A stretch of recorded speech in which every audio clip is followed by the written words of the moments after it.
Welcome to my channel, my beloved art lovers. I'm grateful that you subscribe to my channel. It motivates me to create new interesting videos for you. Today I will tell you about a very interesting artist. Anders Zorn. Early years and training. Anders Zorn was born on February 18, 1860, in the small Swedish town of Mora. His parents were not married, and little Anders spent his childhood at his grandparents' house. He grew up in the countryside, and his early works often reflected this connection to nature. Zorn showed his artistic talent at an early age. In 1875, at the age of 15, he was accepted into the Royal Swedish Academy of Art in Stockholm. This was unusual for such a young student, but his obvious talent was impossible to ignore. At the academy, Zorn studied drawing and painting, but he was particularly drawn to watercolor. He was fascinated by watercolor's ability to convey light and color, and it became one of his signature styles in his later work. During his studies, Zorn also began to travel. He visited Spain, England, and North Africa, where he studied local painting traditions and techniques. These travels greatly influenced his work and helped him develop his unique style. In 1880, at the age of 20, Zorn won his first Academy Award for his watercolor work. This was only the beginning of his successful career, which led him to international recognition. First successes and travels. The first significant success came to Zorn after he won his first award at the Royal Academy of Arts.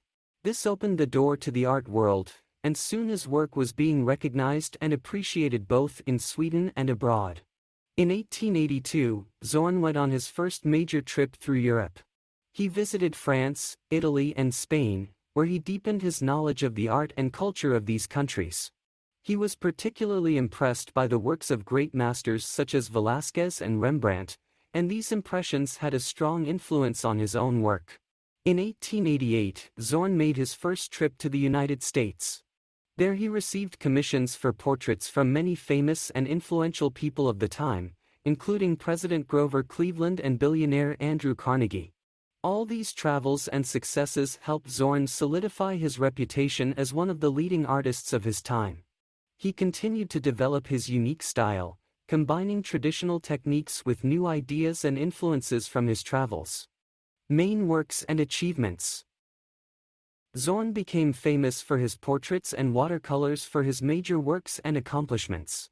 He was a master at rendering light and color, which made his work incredibly vivid and realistic. However, he was also known for his spectacular nudes and genre scenes that reflected his love of Swedish nature and culture. Zorn was also known for his portraits of celebrities.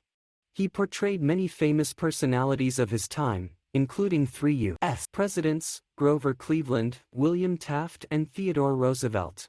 In 1893, Zorn represented Sweden at the Columbus World's Fair in Chicago, where he was appointed Commissioner of Art. This was a great recognition of his talent and contributions to the arts.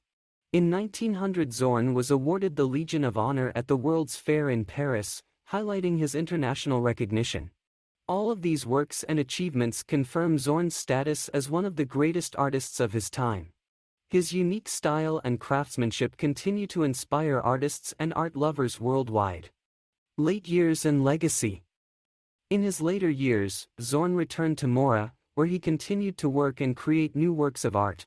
He also devoted much time to managing his affairs and organizing his legacy. In 1910, Zorn and his wife Emma established the Zorn Museum in Mora. The museum was built around their home and studio and was designed to store and display Zorn's work. Today, the Zorn Museum is one of Mora's major tourist attractions and an important art center. Zorn died in 1920, but his influence on art lives on.